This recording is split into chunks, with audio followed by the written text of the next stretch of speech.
situación ilegítima de la libertad, de aplicaciones de distintos tormentos, a las personas secuestradas que durante su cargo permanecieron en dicho centro clandestino de detención. Reinaldo Benito Antonio Muñoz, dada la organización operacional ya descrita con anterioridad, ejerció un lugar de decisión relevante en dicha estructura, mediante la cual se cometieron los hechos que son aquí motivo de juzgamiento. La organización implementada por la Junta Militar de entonces fue el nombre que le permitió lograr su cometido dentro del ámbito de la llamada Zona de Defensa 4, a cargo del titular del Comando de los Institutos Militares que lo integraba. Si Muñoz, con jerarquía se detentaba, no hubiera aportado los recursos humanos que a su alcance y decisión se encontraban, la sustracción de personas, su posterior privación legal de la libertad y los tormentos que padecieron, tales hechos no se hubieran consumado. De la totalidad de las constancias compiladas, se desprende que la detención de una persona realizada en determinada área y luego trasladada a la guarnición militar que correspondía, en este caso Campo de Mayo, era siempre el resultado de una orden general o específica, de una ejecución dispuesta por el jefe de área respectiva como consecuencia del organigrama operacional que imperaba en aquellos tiempos. 6.4. Juan Fernando Medellín. Está aquí imputado por los casos número 226 y 246. Durante los años 1976 y 1977 cumplió funciones como comisario de la Comisaría Primera de Escobar, provincia de Buenos Aires. Cabe señalar que las funciones que cumplió la policía en la época de la última dictadura militar fueron ampliamente probadas en las causas 13/84 y 44/85. Ello significa que los hechos aquí analizados no fueron aislados, sino que formaron parte de un plan sistemático. Se encuentra debidamente acreditado en autos que la localidad de Escobar, provincia de Buenos Aires, estaba sometido operacionalmente a la jurisdicción del Comando de Institutos Militares, cuyo titular era Rivero. A su vez, la mencionada localidad bonaerense estaba sometida a la mencionada área 410, a cargo del jefe de la Escuela de Ingenieros, que en el año 1977 era esposo. Por otra parte, también está ampliamente demostrado en autos que la Comisaría Primera de Escobar, en los años 1976 y 1977, en los que tuvieron lugar los hechos aquí imputados, estaba a cargo del entonces comisario Juan Fernando Medellín. Así las cosas, resulta evidente que la conducta desplegada por el procesado Medellín resultó ser un eslabón imprescindible dentro de la cadena represiva y que su accionar permitió, en los hechos que se le indican, que la estructura operativa implementada por las juntas militares lograra su cometido.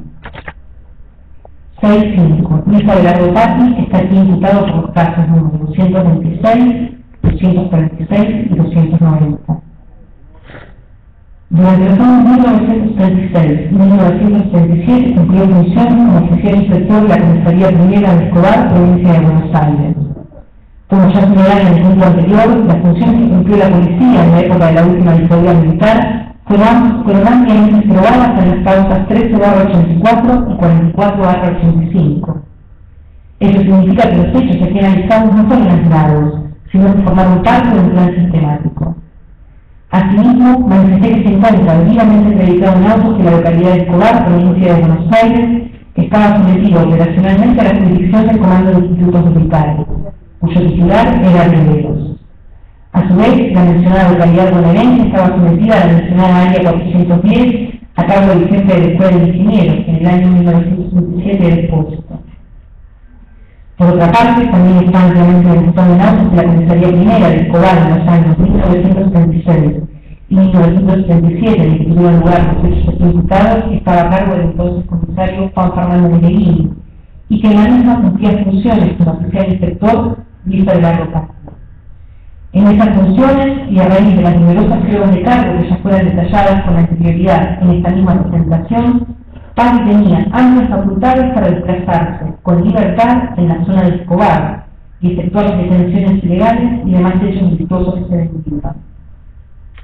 Por lo expuesto, esta querella está en condiciones de afirmar que el mencionado procesado participó intensamente en la lucha contra la subversión, por lo que su función resultó ser un eslabón imprescindible dentro de la cadena represiva en la última dictadura militar, por lo que su conducta permitió, en los casos que se le imputan, que la estructura operativa implementada por las juntas militares lograra su cometido, por parte logró de mano propia en los mismos, es decir, en cada uno de los casos aquí analizados, por lo que deberá responder en carácter de coautor, con las salvedades que se efectuarán al analizar la interpretación de los hechos. 7. Calificación legal. Conforme a los hechos precedentemente descritos y las responsabilidades indicadas en cada caso respecto a los procesados, esta querella considera que corresponden las siguientes calificaciones. 1. Los hechos imputados a Santiago Mar Riveros se tratan de los casos 226, 246 y 290. Tales hechos encuadran típicamente en allanamiento ilegal, un hecho, se trata del homicidio de Guillermo David y Luis Rodolfo D'Amico, artículo 151 del Código Penal. B. Privación ilegal de la libertad, agravada por el uso de violencia y amenazas y por abuso funcional, reiterado en 10 hechos, de los cuales 4 casos se agravan por haber transcurrido más de un mes, según consta en el relato de los hechos que ya fue efectuado en esta misma presentación. Se trata de las víctimas: Carlos Daniel Souto, más de un mes; Luis Rodolfo D'Amico, más de un mes; Guillermo David D'Amico, más de un mes; Rosa D'Amico, José Jaeza Molina, Luis D'Amico; Diego Muniz Barreto, Juan José Fernández, Osvaldo Arias, más de un mes; y Gastón González.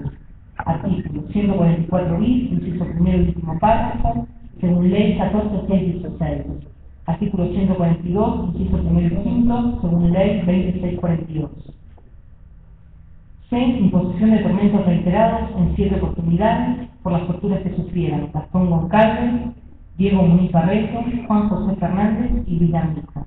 Además, por las condiciones inhumanas de detención en las que permanecieron los mencionados Muniz Barreto, Fernández y además Arió.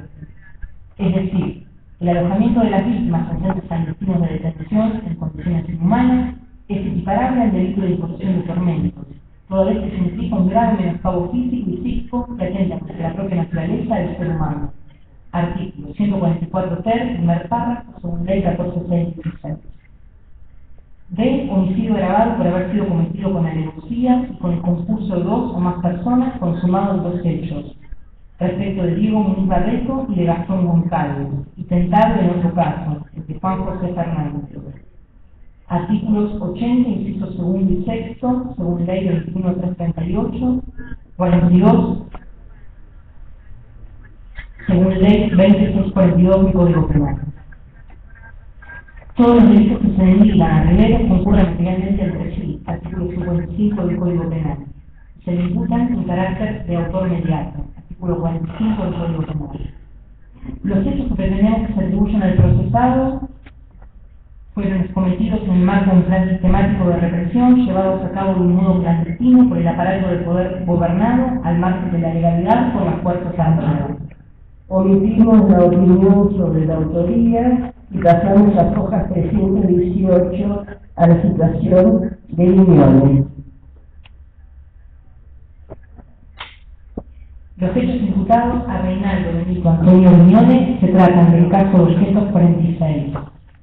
Tales hechos cuadran típicamente en A. Privación ilegal de la libertad, doblemente agravada por el uso de violencia y amenazas y por abuso funcional reiterado en 2 hechos. Diego Muniz Barreto y Juan José Fernández. Artículo 144 bis, inciso primero y último párrafo, según ley 14.616, en función del artículo 142, inciso primero, según ley 2642. B. Imposición de tormentos. A los nombrados en 4 oportunidades por las torturas padecidas y por las condiciones inhumanas de detención. Al respecto, se remite a los fundamentos nombrados en el punto correspondiente al detalle de la explicidad de los hechos imputados a Riveros. Artículos 144 ter, primer párrafo, según ley 14.616. C. Homicidio agravado por haber sido cometido con alevosía